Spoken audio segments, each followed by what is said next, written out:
Hello students, doctor Ranjana Bhatia, आपकी Ranjana ma'am.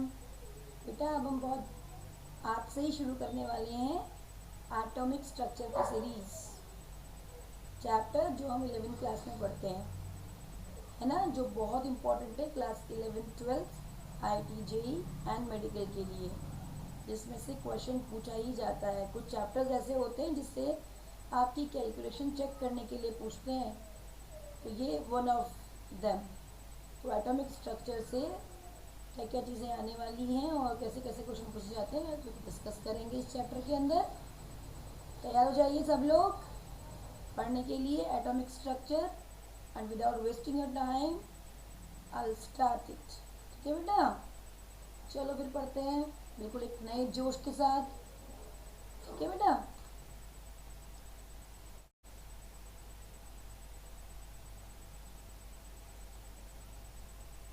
Structure of an atom, कैसा होता है एटम का स्ट्रक्चर। क्या पता है अभी तक हमको मालूम है कि जो एटम होता है उसके बीच में एक न्यूक्लियस होता है, उसके अंदर प्रोटॉन्स और न्यूट्रॉन्स होते हैं और इलेक्ट्रॉन्स चारों तरफ घूमते हैं ऐसे।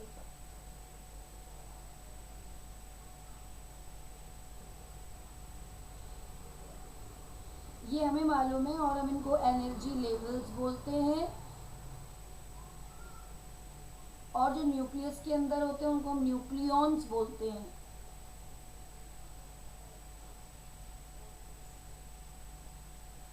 प्रोटॉन्स एंड न्यूट्रॉन्स को इतनी बात हम जानते हैं, इलेक्ट्रॉन चारों तरफ घूमते हैं।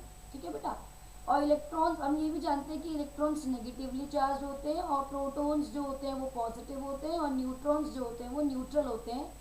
ये बात हम छोटी क्लासेस में कर चुके हैं, क्लास 9th में हम इसको पढ़ चुके हैं। अब क्या है कि यहाँ पर हमें जानना है इस चैप्टर के अंदर कि जो एटम का जो स्ट्रक्चर ये बना, जो मॉडर्न स्ट्रक्चर है, ठीक है बेटा, 3D स्ट्रक्चर जो एटम का है वो आया कैसे। इस चैप्टर के अंदर पूरी एटम की पूरी हिस्ट्री पढ़नी है। ऐसे तो बहुत सारी बातें हुई होंगी, पर जो मेन बातें जिनका कंट्रीब्यूशन रहा है इस एटम के स्ट्रक्चर को बताने के लिए, उनके बारे में सारा डिटेल हमको इस चैप्टर के अंदर पढ़ना होगा। ठीक है, अब देखो, सबसे पहले आपने सबसे पहली बात की थी क्लास 9 के अंदर, वहां पर थे एक टीचर थे। कौन थे? John Dalton, British school teacher थे। 1808 में उन्होंने ये बताया कि जो मैटर है, मैटर क्या होता है? Anything which occupies space and has मास। सबको पता है, सिंपल सी डेफिनेशन है, बचपन से पढ़ते आए हैं। तो जो मैटर है वो जैसे कोई भी स्टोन, जैसे टेबल, चेयर, एयर, है ना, सारी गैसेस, तुम, हम, हमारी बॉडी जिससे बनी है, सब मैटर है। तो अब इन्होंने बोला कि जो मैटर है वो मिलके बना होता है, किससे? वो बना होता है बहुत ही छोटे पार्टिकल से, जिसका नाम हमने एटम दिया। उन्होंने क्या बोला? इसको एटम नाम दिया जॉन डाल्टन ने। और उन्होंने बोला कि बहुत छोटा, ऐसे तोड़ नहीं सकते।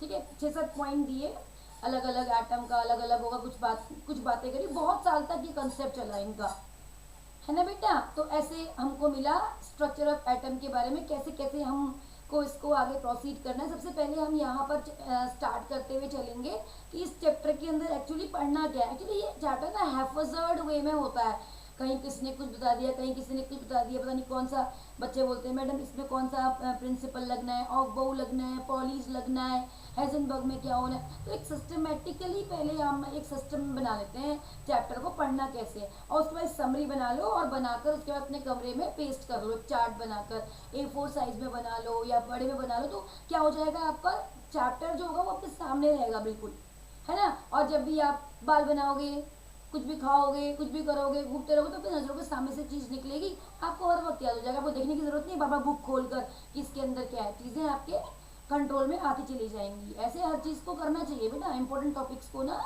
अपने सामने पेस्ट करना चाहिए, जहाँ पे आप बैठे हो, स्टडी रूम में, टेबल के ऊपर, सामने, पीछे, ऐसे करके। ठीक है, तो अब बताते हैं कैसे बनाना है। देखो, सपोज मैंने क्या किया, मुझे एटम के स्ट्रक्चर के बारे में जानना है, तो मुझे इस चैप्टर में क्या पढ़ना है? मुझे सबसे पहले ये पढ़ना पड़ेगा तो सबसे पहले हम स्टार्ट करेंगे वहीं से ही, डाल्टन्स की थ्योरी से। लेकिन डाल्टन की थ्योरी हम इस चैप्टर में नहीं पढ़ेंगे, हम यहीं से शुरू करेंगे कि इन्होंने सबसे पहले एटम बताया था। ठीक है, हम क्या करते हैं, जो रिसर्च होती है, जो नई रिसर्च होती है वो कैसे होती है, मान के चलो एक क्लास है, ठीक, एक क्लास में कितने बच्चे बैठे हुए हैं, पता नहीं कितने होते हैं, किसी की क्लास में 30 होते हैं, किसी क्लास में ज़्यादा बच्चे होते हैं, 40 होते हैं। तो एक क्लास है, इसमें बहुत सारे बच्चे बैठे हुए हैं आगे पीछे, ठीक, और एक सर है प्रिंसिपल सर, वो कौन है, जॉन डाल्टन सर। ठीक है, जॉन डाल्टन सर यहाँ बैठे हुए सबको पढ़ा रहे हैं। और क्या हुआ कि इन्होंने बोला कि बेटा जो मैटर है वो एटम से मिलके बना हुआ है, और क्या है, एटम से छोटा होता है, उसको आप तोड़ नहीं सकते। मैटर कौन सा हो सकता है, ये तो आपको पता ही है, गैस, सॉलिड, लिक्विड, गैस, सारे मैटर होते हैं। तो बच्चों ने बोला बिल्कुल सही सर, आपने जो कहा वही सही, बच्चे मानते चले गए। और क्या हुआ, बच्चों के साथ ये इतने बड़े महान आत्मा थी डाल्टन कि कोई भी, भाई इतने बड़े बड़े लोग, इतने बड़े बड़े साइंटिस्ट, किसी की हिम्मत छूने की, इन्होंने जो बात कही गलत हो जाए, क्योंकि एक एक ऐसी थोड़ा रैंडमली कह देता है कोई बात, रिसर्च की जाती है। अब इस बच्चा जो बैठा हुआ है, बच्चे के दिमाग में थोड़ा सा अटपटा सा लगा, इसने बोला कि जो सर कह रहे हैं, होते हैं अलग अलग टाइप के बच्चे क्लास के अंदर, मैंने बोला कि जो सर कह रहे हैं क्या सही कह रहे हैं कि मैं क्रॉस चेक करता हूँ। मैंने बोला ठीक है सर, ठीक है। तो बच्चा सोचने लगा कैसे होता है, क्या होता है। तो उसके बाद जब ये बच्चा बड़ा हुआ तो सारे बच्चे जो यहाँ बैठे थे वो सारे ऑब्वियसली सारे बच्चे एक साथ है तो एक साथ बड़े होंगे। तो क्या हुआ बेटा, एक साथ ना बड़ी सी सब बच्चे जब साइंटिस्ट बने, इनमें से एक था जे जे थॉमसन, ठीक है, एक बच्चे का नाम जे जे थॉमसन था, एक बच्चे का नाम था रदरफोर्ड। बताओ कितने बड़े बड़े नाम है ये, रदरफोर्ड, मम्मी कैसे बुलाती होंगी उनको, है ना। रदरफोर्ड नाम था, विलियम क्रूक, बताओ विलियम क्रूक नाम है ना। और बड़ी बड़ी बड़ी हस्तियां हैं ये, बहुत बड़े बड़े नाम है ये, मतलब नाम तो इतना यहाँ पे लिखने में आ गया, बट सोचे तो बहुत बड़ी बात है, कोई छोटी मोटी बात नहीं है, इनका नाम लेना ही एक बहुत बड़ी बात है बेटा। बहुत कुछ किया इन्होंने हमारे इस वर्ल्ड के लिए। तो J Thomson, Rutherford, William crook और गोल्डस्टीन, है ना, हेजनबर्ग, चैडविक, वही बहुत सारे साइंटिस्ट। तो जब एक ओशन सा आया इन साइंटिस्टों ने, तो इन्होंने बहुत रिसर्च करी साइंटिस्टों का, तो इन्होंने रिसर्च करी, इन्होंने क्या कही, अब तक बहुत सालों तक तो जॉन डाल्टन साहब की बात सब मान रहे थे, है ना, लेकिन इन्होंने डाल्टन साहब का क्या पकड़ा, एक ड्रॉबैक। क्लास 9 में जाना बेटा, वहाँ पर 6-7 पॉइंट ये डाल्टन की थ्योरी के तुम्हारी बुक में लिखे हुए हैं। एक बात पकड़ ली इन्होंने, बोला कि जरा इस पर बात करते हैं, बड़े होशियार होशियार बच्चे हैं भाई ये जो बैठे हैं क्लास के अंदर। मैंने वो एक बात पकड़ी कि सर ने बोला कि एटम इज इनडिविजिबल, एटम को डिवाइड नहीं कर सकते, यही वाली बात मेन ड्रॉबैक बन गई रदरफोर्ड की। जे थॉमसन ने बोला कि इस पर चर्चा करते हैं कि एटम को, और बात तो समझ में आती है कि अलग अलग एटम के जो प्रॉपर्टीज होती हैं वो अलग अलग होती हैं ना, तो इनके दिमाग में ये बात खनकी कि एटम जो है वो छोटा, क्या छोटा कुछ हो नहीं सकता। तो क्या हुआ, इन साइंटिस्टों के आने से जैसे ही एक चिंगारी सी स्पार्क्स इनके दिमाग में आई है वाली, तो उन्होंने बहुत सारे छोटे छोटे पार्टिकल्स की डिस्कवरी कर दी जो कि एटम से भी छोटे हुआ करते थे।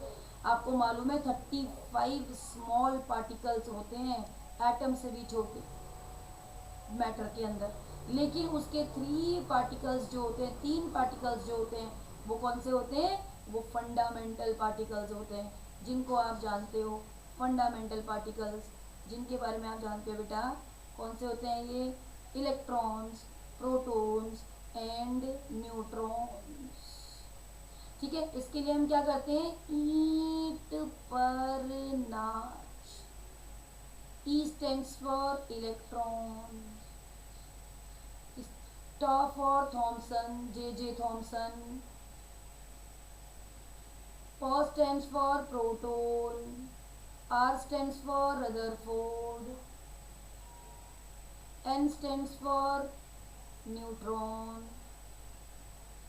and Ch stands for Chadwick. Electron की खोज जे जे थॉमसन ने कर दी डिस्कवरी, प्रोटॉन की डिस्कवरी रदरफोर्ड ने कर दी, न्यूट्रॉन की डिस्कवरी चैडविक ने कर दी। तो उन्होंने ये पार्टिकल निकाल दिए और भी पार्टिकल निकले, तो वो मेन ड्रॉ वो बन गया ड्रॉबैक रदरफोर्ड की थ्योरी का, कौन सा, जो उन्होंने कहा था कि एटम इज इनडिविजिबल। उन्होंने बोला एटम को हम डिवाइड कर सकते हैं। 35 स्मॉल पार्टिकल से एटम मिलकर बना होता है, जिनमें से इलेक्ट्रॉन्स, प्रोटॉन्स और न्यूट्रॉन्स क्या होते हैं, फंडामेंटल पार्टिकल्स होते हैं। और जे थॉमसन ने इनकी डिस्कवरी भी कर दी। जे थॉमसन गए लैब के अंदर, इन्होंने बोला चलो हम लैब के अंदर जाते हैं, और विलियम क्रूक्स भी गए, साइंटिस्ट है ना बेटा। तो विलियम क्रूक्स, जे थॉमसन जो क्लास में बैठे हुए थे ना बेटा, ये बच्चे ये सारे एक साथ बैठे हुए थे, तो ये आपस में बातें करने लग गए। थॉमसन विलियम क्रूक्स से बोलने लग गए, यार कुछ ऐसा हो सकता है क्या कि मतलब कि कोई, जैसे हम कह रहे हैं कि पार्टिकल है उसकी डिस्कवरी हो जाए, कोई छोटे पार्टिकल की, कुछ ऐसा करें कि जिससे कि हो सकता हो। तो विलियम क्रूक थोड़े बड़े थे उनसे, थोड़ा सीनियर, तो उन्होंने बोला कि हाँ यार थॉमसन चलो लैब में तुम्हें बताते हैं इसके बारे में। उन्होंने बोला क्या? बोला मैंने ना एक ट्यूब की डिस्कवरी की है। तो जो विलियम क्रूक्स थे ना, विलियम क्रूक्स ने बेटा, उन्होंने बोला कि मैंने एक ट्यूब की डिस्कवरी की है, उसको मैंने नाम दिया है क्रूक्स ट्यूब। अब तुम कुछ और भी नाम दे सकते हो, ग्लास की बनी हुई ट्यूब है, अगर तुम्हारा कुछ काम वाम चल सकता है तो चलो देखो। तो विलियम क्रूक्स, तो जो थॉमसन गए उनके पास, ये विलियम क्रूक्स 1879 में बेटा बना चुके थे ये क्रूक्स ट्यूब, जिसको हम डिस्चार्ज ट्यूब भी बोलते हैं, ठीक। तो उन्होंने बोला कि चलो भाई दिखाते हैं लैब में। तो जो थॉमसन भी गए, सब गए, तो उन्होंने देखा कि उन्होंने पढ़ा उसके बारे में, अच्छा अच्छा ऐसा होता है, अच्छा इसके अंदर ये होता है। एक्चुअली क्रूक्स ट्यूब के अंदर इन्होंने गैस के ऊपर, अभी पढ़ेंगे इलेक्ट्रॉन, मतलब कि कैसे गैस के अंदर इलेक्ट्रिसिटी फ्लो होती है, इसके बारे में सारी बातें बताई थी क्रूक्स के अंदर। तो जे थॉमसन ने इसी क्रूक्स ट्यूब की हेल्प ली, और इसी क्रूक्स ट्यूब के अंदर, इसी डिस्चार्ज ट्यूब के अंदर इलेक्ट्रॉन की डिस्कवरी कर दी। सबसे पहले हमें पढ़ना है डिस्कवरी ऑफ इलेक्ट्रॉन्स। किसने की बेटा? जे थॉमसन ने, है ना। तो वहीं बगल में सारी बातें, जो क्लास है ना, इस क्लास में सारी बातें बैठे हुए, और दूसरा कौन सुन रहा था? एक और साइंटिस्ट, गोल्डस्टीन।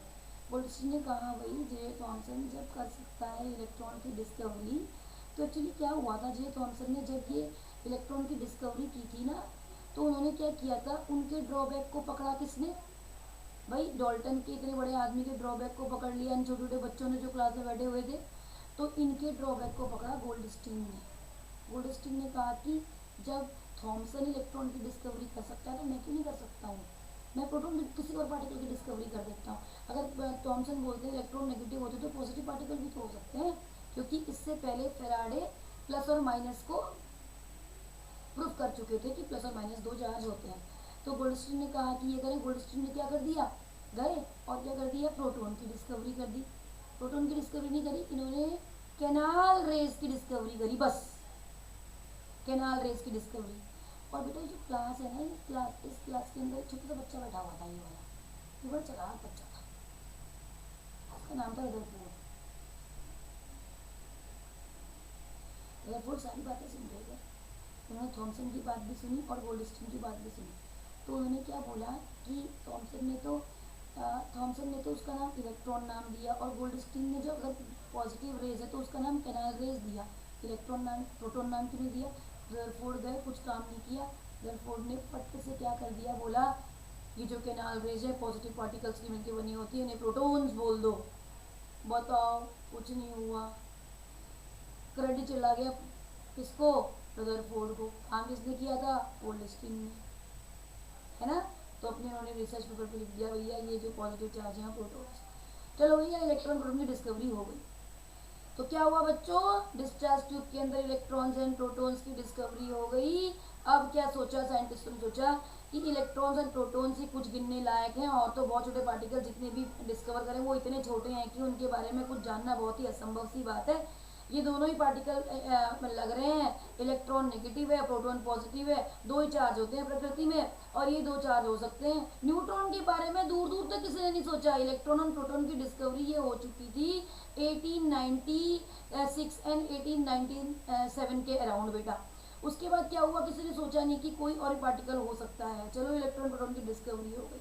उसके बाद क्या करने लगे, स्ट्रक्चर और एटम की तरफ काम करने लगे। जब जैसे ही लगा कि भाई एटम के अंदर इलेक्ट्रॉन्स और प्रोटॉन्स हैं, एटम तो टूट सकता है, तो जिस तरीके से हमारी बॉडी के अंदर 206 बोन्स होती हैं, और लेकिन अलग अलग बोन का हर जगह पर एक स्पेसिफिक स्पेस है, यानी कि जो स्कल है वो सर यहाँ लगा हुआ है ना, और जो हैंड होती है ह्यूमरस होती है, टिबियो फिबुला होती है, कितनी सारी बोन्स के नाम होते हैं हमारी बॉडी के अंदर, है ना। आर्म की बोन यहाँ पर होती है, तो वो एक पर्टिकुलर जगह पर फिक्स है और एक बॉडी का पर्टिकुलर स्ट्रक्चर बना हुआ है। तो मैंने बोला कि प्रकृति जो है वो एक सिस्टम को फॉलो करती है। तो जब एटम के अंदर दो पार्टिकल्स हैं, इलेक्ट्रॉन और प्रोटॉन, तो कहीं ना कोई स्ट्रक्चर तो होता होगा इनका, कोई ना कोई अरेंजमेंट तो होता होगा इनका, ठीक है।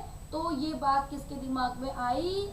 रदरफोर्ड के दिमाग में। रदरफोर्ड इतना होशियार बच्चा था, छोटा बच्चा।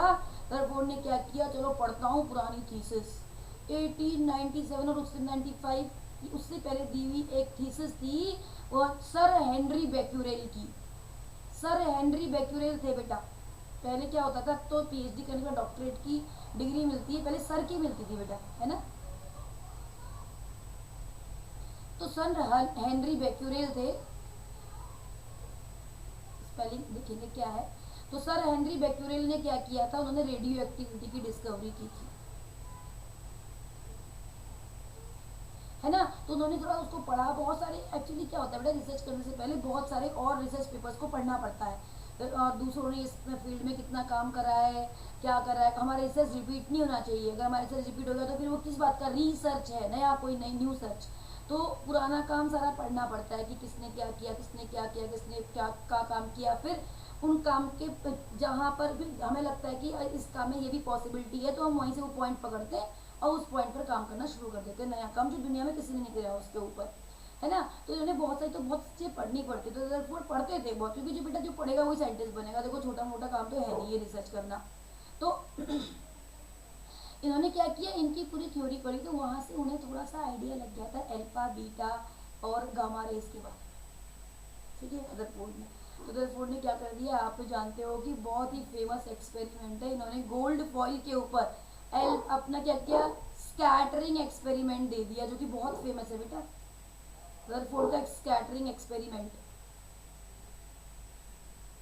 ओ वही एक्सपेरिमेंट होते ही रदरफोर्ड ने बोल दिया कि जो एटम है ना, ठीक है इलेक्ट्रॉन प्रोटॉन है, लेकिन जो एटम का स्ट्रक्चर है ना वो दो पार्ट में होता है, एक न्यूक्लियस होता है इसके अंदर और एक होता है extra nuclear part. Extra nuclear part में तो इलेक्ट्रॉन्स होते हैं, और जो न्यूक्लियर पार्ट होता है, न्यूक्लियस होता है, वो पॉजिटिव होता है, उधर प्रोटॉन्स होते हैं। और जब और साइंटिस्टों के पास भी, और साइंटिस्टों ने, रिसर्च ने, आईयूपीएसी ने सब इसको क्रॉस चेक किया, ओ भाई मजा आ गया। क्या हुआ, एटम के अंदर न्यूक्लियस की डिस्कवरी हो गई। उन्होंने बोला अरे इतना बड़ा काम कर दिया, इतना होशियार बच्चा ये, तो नोबेल प्राइज दो इनको। और इनको नोबेल प्राइज मिल गया बेटे, और ये कहलाए फादर ऑफ न्यूक्लियर केमिस्ट्री। कौन है, रदरफोर्ड। तो क्या समरी बनी, सबसे पहले डाल्टन थ्योरी आई। डाल्टन ने क्या बोला, मैटर बहुत छोटे पार्टिकल से मिलके बना होता है, जिसे हम क्या बोलते हैं, एटम बोलते हैं। एटम इज इनडिविजिबल, ओ वही एटम इज इनडिविजिबल। जैसे ही एटम इज इनडिविजिबल,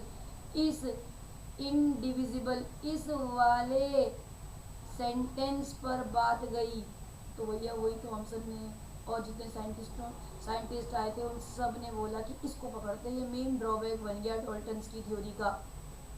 और उन्होंने इसको पकड़ा और क्या कर दिया बेटे, छोटे छोटे पार्टिकल की डिस्कवरी कर दी।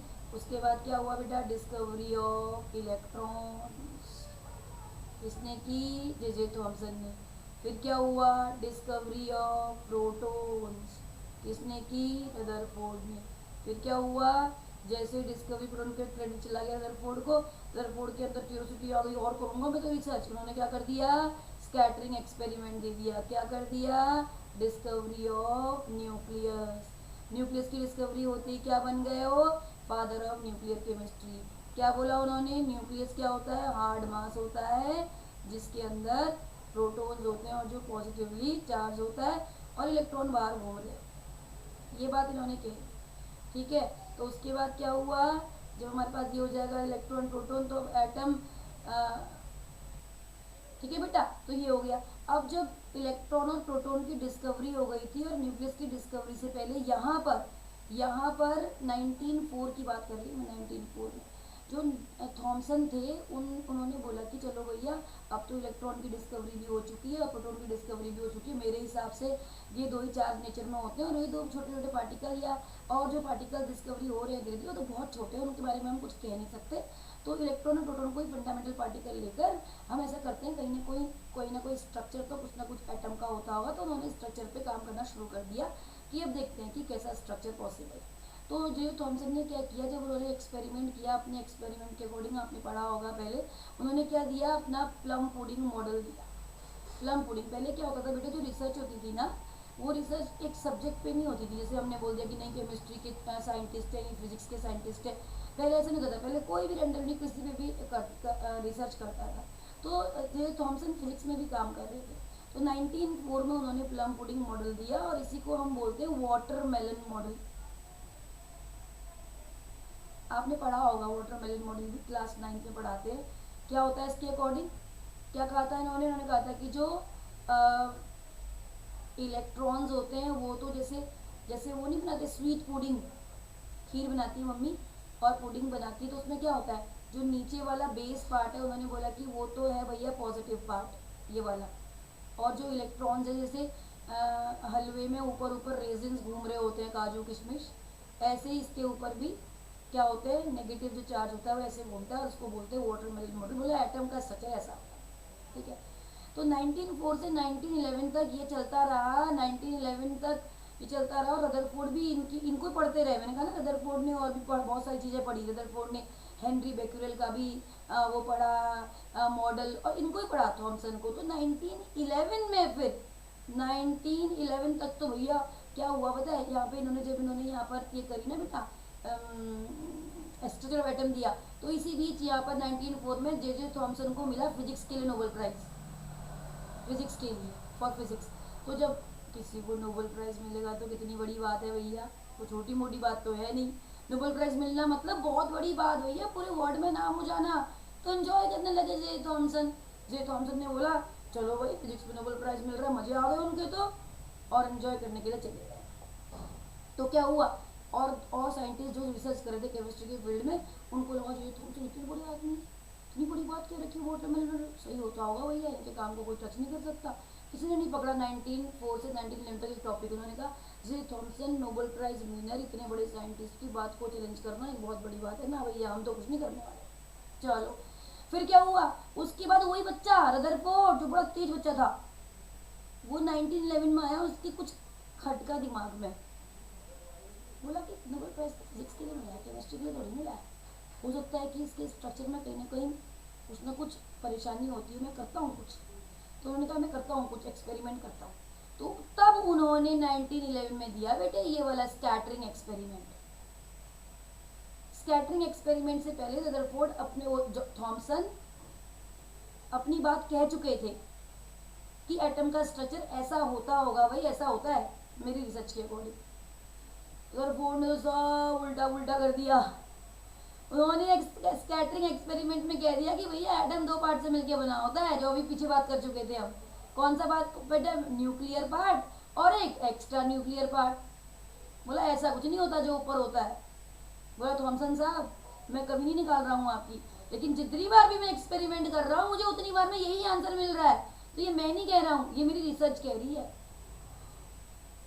तो सबने देखा, सबने पढ़ा, थॉमसन साहब ने भी पढ़ा, बोला अरे भाई ये तो बड़ा होशियार बच्चा है, तो बहुत बढ़िया कर दिया। और फिर IUPAC ने बताया चलो भैया नोबेल प्राइज दो भाई, बहुत बड़ा आदमी बन गया रदरफोर्ड। तो रदरफोर्ड साहब को मिल गया बेटे नोबेल प्राइज, किसके लिए, डिस्कवरी ऑफ न्यूक्लियस के लिए। क्या बन गए ये, फादर ऑफ न्यूक्लियर केमिस्ट्री है ये, जो आप फिजिक्स में पढ़ते हो, मॉडर्न फिजिक्स में 12th क्लास में। बताओ ठीक है। तो अब क्या है, अगली रिसर्च कैसे होनी है जल्दी बताओ। जब कोई नए साइंटिस्ट आएंगे तो वो क्या करेंगे, रदरफोर्ड की कमी को पकड़ेंगे। क्या पकड़ेंगे, ड्रॉबैक निकालेंगे। क्या बोला था इन्होंने, तो न्यूक्लियस की तो कहानी बिल्कुल क्लियर हो गई यहाँ पर। इन्होंने कहा था कि इलेक्ट्रॉन जो है वो चारों तरफ घूम रहा है, लेकिन कैसे घूम रहा है, क्यों घूम रहा है, क्या रीजन है उसके घूमने का, और क्यों स्टेबल है, ये सारी बात रदरफोर्ड नहीं कर सके। वो एटम की स्टेबिलिटी को नहीं बता सके बेटा। तो एटम की स्टेबिलिटी को जैसे ही नहीं बताया, ये बात पकड़ी किसने? बहुत बड़ी आत्मा नील्स बोर, आपने नाम सुना होगा, बहुत बड़े आदमी केमिस्ट्री के, नील्स बोर। नील्स बोर साहब ने क्या कहा, थोड़ी सी 1911 की तो बात नहीं चल रही है, 1913 में ही नील्स बोर साहब ने ये बात पकड़ ली। नील्स बोर साहब ने क्या किया, पुरानी सारी अब ये भी तो ऑब्वियसली अगर ये भी रिसर्च करेंगे तो पुराने लोगों को जिन्होंने पहले से रिसर्च कर चुके हैं उनकी बात पढ़ेंगे। तो नील्स बोर ने क्या किया बेटे, उन्होंने पढ़ी मैक्सवेल की थ्योरी। मैक्सवेल्स थ्योरी फिजिक्स में चार्जेस के बारे में, अबाउट चार्जेस, इलेक्ट्रोमैग्नेटिक स्पेक्ट्रम के बारे में, कि एटम कैसे इलेक्ट्रोमैग्नेटिक स्पेक्ट्रम शो करता है, कैसे किसी भी लाइट रे को एब्जॉर्ब करता है, कैसे लाइट रे को एमिट करता है। बहुत सारी बातें इसके बारे में हुई। जब उन्होंने वहां से पढ़ा तो उन्होंने कंक्लूजन निकाला कि एटम जो होता है, आपने बिल्कुल सही बोला रदरफोर्ड साहब, न्यूक्लियस तो होता है और प्रोटॉन भी होता है। न्यूट्रॉन के बारे में तो दूर तक पता ही नहीं था। न्यूक्लियस हार्ड मास भी होता है, पॉजिटिव भी होता है, बीच में भी होता है। लेकिन अकॉर्डिंग टू मैक्सवेल की थ्योरी में अगर आप पढ़ो फिजिक्स में, जो इतने बड़े आदमी हैं, अगर पढ़ा जाए तो उन्होंने कहा था कि जब किसी अपोजिटली चार्ज स्पीशीज के चारों तरफ कोई दूसरी अपोजिटली चार्ज स्पीशीज मतलब नेगेटिव अगर किसी अपनी अपोजिट पॉजिटिव के चारों तरफ घूमे तो क्या होगा, वो घूमते घूमते घूमते घूमते घूमते घूमते घूमते क्या होगा, पॉजिटिव नेगेटिव को अपनी तरफ अट्रैक्ट करेगा और एक टाइम ऐसा आएगा कि वो इलेक्ट्रॉन न्यूक्लियस के साथ कोलैप्स हो जाएगा और एटम एग्जिस्ट नहीं करेगा। रदरफोर्ड साहब, आप स्टेबिलिटी आपकी थ्योरी नहीं कहती है, ठीक है। और दूसरा क्या, एक तो मेन ड्रॉबैक तो बना दिया उन्होंने स्टेबिलिटी ऑफ एटम का, फिर ड्रॉबैक दिया स्पेक्ट्रम का, तो उन्होंने कुछ स्पेक्ट्रम के ऊपर भी बात कर दी नील्स बोर ने, है ना। तो उसके बाद क्या हुआ, नील्स बोर ने फिर 1913 में बेटा अपनी बात को जस्टिफाई करने के लिए 2D model of an atom दे दिया। 2 डायमेंशनल मॉडल, बहुत सारी बातें कही नील्स बोर के पोस्टुलेट्स, एनर्जी के बारे में बातें कही, स्पेक्ट्रम के बारे में बातें कही, एनर्जी शेल्स के बारे में बातें कही, इलेक्ट्रॉनिक कन्फिगरेशन लिख दिया। बहुत बड़े आदमी थे नील्स बोर 1913, लेकिन इन्हें कुछ प्राइज नहीं मिला इस काम के लिए, क्योंकि धीरे धीरे करके जितनी बातें इन्होंने कही उस बातों पर क्वेश्चन मार्क लगता चला गया और बहुत सारे इनके ड्रॉबैक निकलते चले गए। 1913 में नहीं हुआ, धीरे धीरे आगे चल के 1913 जो है बेटा वो एक बहुत ही अच्छी डेट मानी जाती है केमिस्ट्री के लिए। इस वक्त मोजले एक साइंटिस्ट आए और मोजले ने भी क्या कर दिया वहां पर 1913 में इंट्रोड्यूस कर दिया एटॉमिक नंबर को। अगर आपको याद हो, आपने क्लास 10 में पढ़ा पीरियोडिक लॉ, और 1913 में पीरियोडिक लॉ बदल गया। पुराने में क्या होता था, केमिकल, मेरे को बचपन का याद है अपनी, एक वो बचपन में मैडम याद कराती थी ना तो याद हो जाता था वो लाइन। क्या होता था, physical and chemical properties of elements are there, एक होता था ना बेटा, physical and chemical properties of elements are periodic function of their atomic masses, ऐसा था ना बेटे।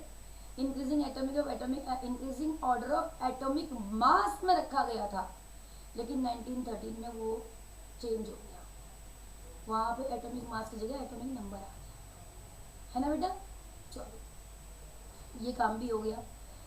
अब उसके बाद क्या हुआ, इन्होंने स्पेक्ट्रम के बारे में बात की, हाइड्रोजन का स्पेक्ट्रम दे दिया नील्स बोर ने। जो हाइड्रोजन के स्पेक्ट्रम को आप फिजिक्स में भी पढ़ते हो बेटा, मॉडर्न फिजिक्स में बहुत सारी बातें करी गई हैं। यहाँ पर हाइड्रोजन स्पेक्ट्रम भी मैं आपको पढ़ाऊंगी, लेकिन अभी उस टाइम के लिए अभी हाइड्रोजन स्पेक्ट्रम केमिस्ट्री में नहीं पढ़ाया जाता। अभी 1-2 साल पहले हम पढ़ाते थे, लेकिन आजकल नहीं पढ़ाया जा रहा है। वो कह रहे हैं कि फिजिक्स में भी है, केमिस्ट्री में भी, तो केमिस्ट्री से इसको हटा दिया गया है, तो वो फिजिक्स में पूछते हैं। तो नील्स बोर ने हाइड्रोजन स्पेक्ट्रम के बारे में बात कर दी और ये सारी बातें कर दी और नील्स बोर का मॉडल आ गया। उसके बाद क्या हुआ, अब आए Heisenberg and de Broglie. De Broglie और हेजनबर्ग ने क्या किया, क्वांटम मैकेनिक्स आई बेटा, है ना। अब दिया 3D स्पेक्ट्रम के बारे में बात करना शुरू कर दिया एटम की। नील्स बोर ने 2D स्ट्रक्चर दिया था, तो उसके बाद जो क्वांटम मैकेनिक्स की डिस्कवरी होगी, क्वांटम मैकेनिक्स, तुम तो कुछ भी नहीं पढ़ रहे, तुम तो ये समझ लो कि तुम्हारे कोर्स में तो कुछ भी नहीं है। क्वांटम मैकेनिक्स तो बहुत ही बड़ा सब्जेक्ट है तुम्हारे कोर्स में, तो ये समझ लो कि बिल्कुल स्टार्टिंग का एक पहला एक पेज जो है वो पढ़ रहे हो बस पूरी बुक का, है ना। तो उन्होंने जब आए तो उन्होंने क्या बोला कि जब वेव मैकेनिक्स आई वो डिपेंड थी डी ब्रॉगली और श्रोडिंगर के मॉडल पर, डी ब्रॉगली और हेजनबर्ग बेटा, de Broglie and Heisenberg uncertainty principle पर डिपेंडेंट थी, ठीक है। डी ब्रॉगली तो कोई लोग डी ब्रॉय भी बोलते हैं, कोई प्रॉब्लम नहीं है, D Broglie is a style, है ना। तो डी ब्रॉय और डी ब्रॉगली जो साइंटिस्ट थे वो आए, उनके अंडर में दो लड़के काम कर रहे थे, Davisson and Germer. De Broglie ने क्या बोला, ऐसे काम करते हैं डेविसन जर्मर, कुछ काम करते हैं उनके, बोला कि 1905 में आइंस्टीन ने कहा था कि लाइट का डुअल बिहेवियर होता है, लाइट का डुअल बिहेवियर होता है। और जब लाइट का डुअल बिहेवियर मतलब कैसे, मतलब लाइट जो वेव है वो तो है ही और पार्टिकल भी है भाई, जो वेव है वो पार्टिकल है। आइंस्टीन ने 1905 में कहा था कि जो मेरी लाइट है, जो वेव है, वो पार्टिकल की तरह काम कर सकती है अपने एक्सपेरिमेंट करने के बाद। तो डी ब्रोगली के दिमाग में आया कि जब लाइट एक वेव होकर पार्टिकल की तरह काम करती है तो मेरा पार्टिकल वेव क्यों नहीं कर सकता, बस ये दिमाग में खटका। चलो भैया एक्सपेरिमेंट कर डालो, इस पर रिसर्च कर डालो, होगी तो होगी, नहीं अभी देखी जाएगी। जर्मर और डेविसन ने रिसर्च कर डाली, पूरे लैब में चले गए, क्वेश्चन कर, अरे सुबह से शाम तक एक्सपेरिमेंट करते रहे, सक्सेस हो गए। डी ब्रोगली ने प्रूव कर दिया कि जो मैटर होता है उसका भी डुअल बिहेवियर होता है। सीधी सी बात, एक सिंपल कॉमन भाषा में बोल सकते हैं कि जब उन्होंने बोला कि जब आइंस्टीन का जो वेव है पार्टिकल बन सकती है तो मेरा पार्टिकल वेव क्यों नहीं बन सकता, ठीक है बेटा। तो उसके बाद क्या हुआ, हाइड्रोजन स्पेक्ट्रम के बाद जब नील्स बोर का स्पेक्ट्रम आया तो उसके बाद आई वेव मैकेनिकल थ्योरी और वेव या क्वांटम मैकेनिकल थ्योरी, जो कि किसके ऊपर डिपेंड थी, हमें क्या पढ़ना पड़ेगा, जो किसके ऊपर डिपेंड थी, de Broglie and Heisenberg uncertainty principle.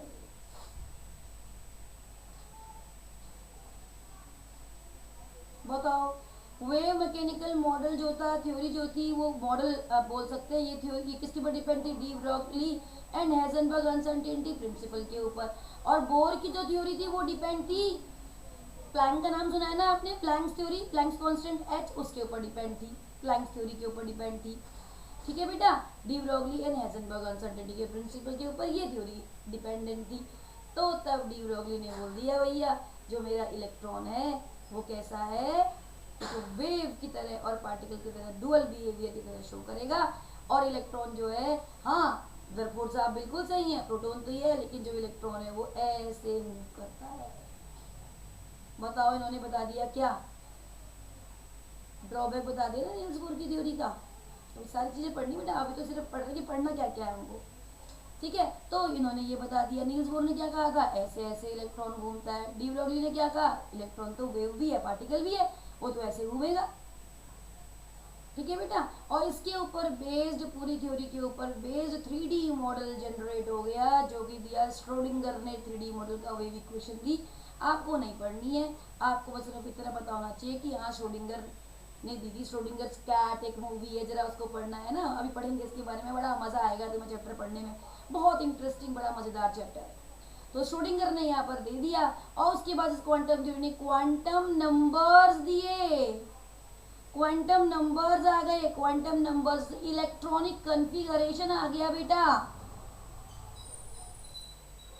3D model आ गया। क्वांटम नंबर वो नंबर्स होते हैं जो इलेक्ट्रॉन की सारी इंफॉर्मेशन देते हैं। मतलब मैं कहाँ बैठी हूँ, आप कहाँ पर बैठे हो, कहाँ पर हो आप, अर्थ पर हो, अर्थ के बारे में, आपके बारे में इंफॉर्मेशन कौन देगा, रडार जो लगे हुए हैं, बड़े बड़े सैटेलाइट्स लगे हुए हैं अर्थ के चारों तरफ जो घूम रहे हैं, क्या करेंगे वो रेस दिखाएंगे, बताएंगे कि हाँ आप अर्थ के ऊपर रह रहे हो। अर्थ में भी कौन से कॉन्टिनेंट में, एशिया में रह रहे हो, एशिया में भी कौन से कंट्री में, इंडिया में रह रहे हो, इंडिया की कौन सी सिटी में, मुंबई में रह रहे हो, है ना, मुंबई की भी कौन से स्टेट में रह रहे हो, कौन से है ना, कहाँ किस जगह पे रह रहे हो। जैसे आपको बता दिया कि आप इधर रह रहे हो, इस सिटी में रह रहे हो मुंबई में, वहां पे किस जगह पे रह रहे हो, किस कॉलोनी में रह रहे हो, किस कमरे के अंदर रह रहे हो, और किस बेड पे सो रहे हो, कैसे सो रहे हो, ऊपर की तरफ सिर करके, नीचे की तरफ सिर करके, सारी इंफॉर्मेशन जैसे आपके बारे में कोई निकाल लेता है, ऐसे ही क्वांटम नंबर, 4 क्वांटम नंबर्स ऐसे होते हैं जो हमें इलेक्ट्रॉन की सारी इंफॉर्मेशन देते हैं, और जो किसने दिया, क्वांटम मैकेनिकल वेव मॉडल ने। उसके बाद क्या हुआ, ये सब काम बेटा, अभी न्यूट्रॉन रुक जाओ, अभी न्यूट्रॉन बचे रहो, अभी रुके रहो। अब वो बोलोगे मैडम न्यूट्रॉन की डिस्कवरी कब हुई, हमें तो आइसोटोप्स आइसोबार्स बीच में पढ़ा दिया था। तो क्या होता है, यहाँ पर नहीं पता चला आइसोटोप्स आइसोबार्स, कैसे मालूम चलेगा भाई बताओ, न्यूट्रॉन तो हुए ही नहीं है। न्यूट्रॉन की डिस्कवरी, ये सब काम बेटा 1926 में हुआ, न्यूट्रॉन की 26 तक हुआ था। न्यूट्रॉन की डिस्कवरी तो बेटा 1932 में चैडविक ने की थी, जब साइंटिस्टों ने, जब स्पेक्ट्रोस्कोप की इन्वेंशन हो गया, जब बहुत सारी टेक्निक्स निकल गई, मास स्पेक्ट्रोस्कोपी निकल गया, एक इंस्ट्रूमेंट होता है स्पेक्ट्रोस्कोप, इससे एटम का मास निकाल सकते हैं, निकल गया। तो एक्सपेरिमेंटली और थ्योरेटिकली मास डिफरेंट आया। क्यों, क्योंकि भाई एक्सपेरिमेंट थ्योरेटिकली तो लोगों ने, साइंटिस्टों ने क्या सोचा कि प्रोटॉन्स और इलेक्ट्रॉन्स हैं, इलेक्ट्रॉन्स का मास जो भी होता है वो होता है, प्रोटॉन का वो होता है, इन दोनों को जोड़कर बता दिया कि इसका मास x होगा। ठीक है, तो ये तो निकाला थ्योरेटिकली, और जब मास स्पेक्ट्रोस्कोप से कैलकुलेट किया तो कुछ और आया, और बार बार किया, जो भी करे आंसर अलग, प्रैक्टिकली अलग, थ्योरेटिकली अलग। तब खनका किसका दिमाग, चैडविक का। चैडविक ने बोला कि जब बार बार अलग अलग आ रहा है तो कुछ ना कुछ ऐसा चीज हो सकता है जो इसके मास को इंटरफेयर कर रहा है। इसका मतलब प्रोटॉन के अलावा और भी कोई ऐसी चीज है जो न्यूक्लियस के अंदर हो सकती है, लेकिन वो क्या, जो मास में दिखाई दे रही है, लेकिन जिसके ऊपर कोई भी चार्ज नहीं है, हो सकता है कि वो न्यूट्रल हो। तो उन्होंने उस पार्टिकल को, जब उन्होंने इन्वेंशन किया तो उन्होंने न्यूट्रल होने की वजह से उसका नाम न्यूट्रॉन रख दिया। 1932 में चैडविक ने न्यूट्रॉन की डिस्कवरी कर दी बेटा। और लास्ट में हम यहाँ पर पढ़ेंगे isotopes, isobars, isotones, isodiaphers etcetera, जो भी आपसे पूछते हैं। और हो गई देखिए 3D स्ट्रक्चर की डिस्कवरी। तो इस तरीके से पूरा एक चैप्टर की समरी बनाइए, उसको ध्यान में रखिए, और इन टॉपिक्स को धीरे धीरे करके हम आगे हर टॉपिक को बताएंगे तो आपको समझ में आ जाएगा, चैप्टर पता चल जाएगा कि अब देखो तुम्हें एंड में क्या मालूम चल गया कि एक्चुअली चैप्टर में करना क्या है हमको।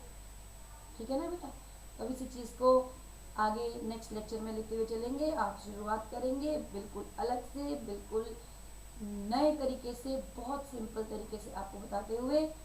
तो पढ़ें और इसका एक समराइज चार्ट बनाएं अपनी कॉपी में। ठीक है बेटा, और उसको पेस्ट करें। वीडियो पसंद आई तो लाइक करें, शेयर करें, सब्सक्राइब करें, और वीडियो का यूज़ करें अपने करियर को बिल्ड करने के लिए। Thank you, that's all for today. Will proceed it in our next lecture.